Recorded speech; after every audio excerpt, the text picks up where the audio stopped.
I hope the camera is even for you guys.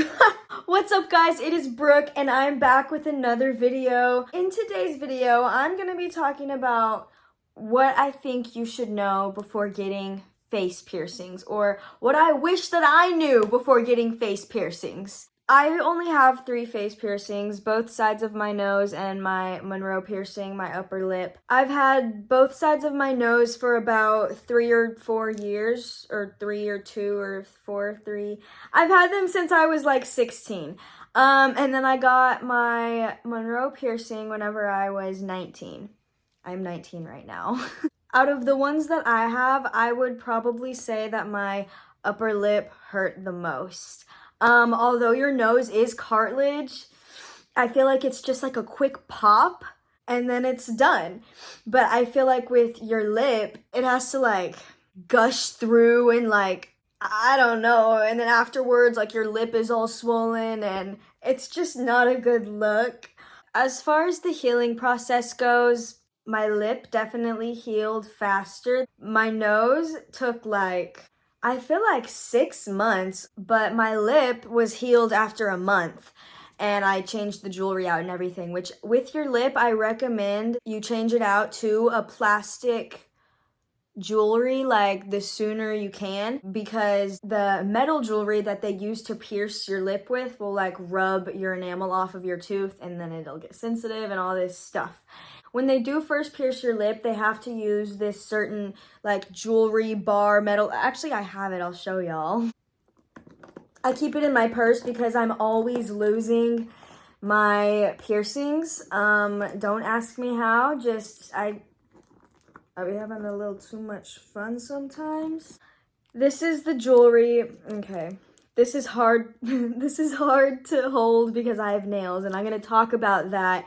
Getting face piercings, having nails, it's so difficult. Anyways, this is the jewelry that they use to pierce your lip whenever you first get it done.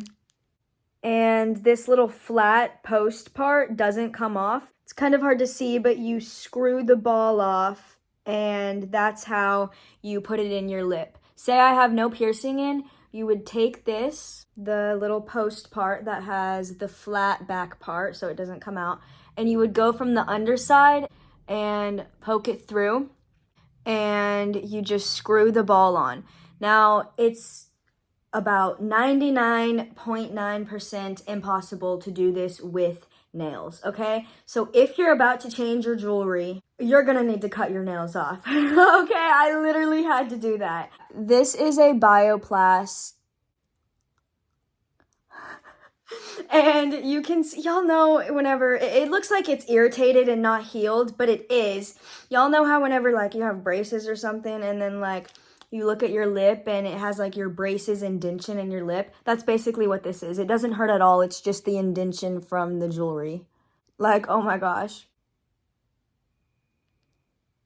Okay, so a lot of people also question like allergies and stuff with your nose piercings especially, and it's really not that big of an issue.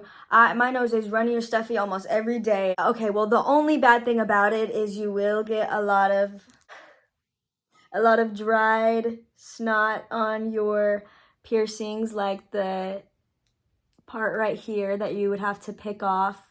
I did get a keloid whenever I got my first side pierced. It lasted for about like 6 months. It was horrible. It hurt. I couldn't like twist or move my nose ring. All I had to do was like clean it and really put tea tree oil on it. That's what worked for me. And whenever I did first get this pierced, my lip was all swollen, and I've bit the back of the jewelry before when eating if I'm not careful. Another thing that I think that you should know before getting any face piercings is a lot of the older generations are gonna look down on it and be like, you shouldn't have put all those holes in your face and all this stuff. But I think if you want to do it and you like it and think it fits you, then go for it. But I do have one thing to say. Make sure you know kind of what you want out of all of the piercings that you can get.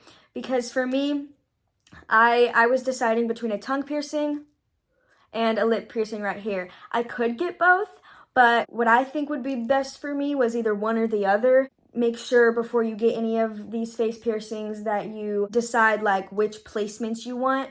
according to what other piercings you're gonna get. You know what I'm saying? Like, if I were to get an eyebrow piercing on this side, I would get the lip piercing on this side. So a lot of people are also, like almost everyone, is going to ask you if it hurt. Like, they're gonna be like, oh, did it hurt?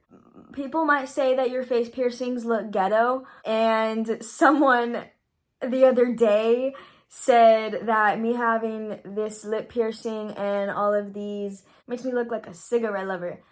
And I stood up and I said, boy, I don't even vape. Like, so what I'm saying is basically there's just a lot of stereotypes behind different piercings that you can get. A lot of people question, like, if you're able to do your makeup or how you do your makeup around your piercings. At first, whenever it's healing, I'd say, like, use a smaller brush to kind of, like, just get around the edges so you're not really, like, being harsh and getting a lot of bacteria in it. But eventually they'll heal and you'll become lazy and you just kind of go over it. Then take a Q-tip or a makeup wipe or something and wipe your piercings off, like all the foundation and powder that's on it. So the cleaning process for your lip, you're probably gonna wanna gargle salt water and or antibacterial mouthwash. And then take any antibacterial soap that's like not fragranced and a Q-tip and warm water and just kind of clean the area. And then for your nose, basically the same thing, minus the mouthwash. Oh, another thing that you should probably know is you might get some nosebleeds, like the L. I feel like maybe once or twice in my life, I've hit the nose ring in my nose the wrong way, you know, like I've knocked it and it like poked the inside of my nose and it started bleeding. Ugh. But it happens, you just gotta be careful. And there's some nosebleeds with hoops too. One time my dog jumped up on me and his claw went inside my hoop and then he came down and he yanked it. It didn't break my whole nose, but it definitely started bleeding. And also with all of your face piercings, you have to be careful when you're washing your face. Also, when you're putting on clothes, try not to snag anything. I feel like there are so many more things that I did not talk about, but if you guys like this video, then maybe I can do a part 2. Thank you guys so much for watching this video. I will see you in my next video.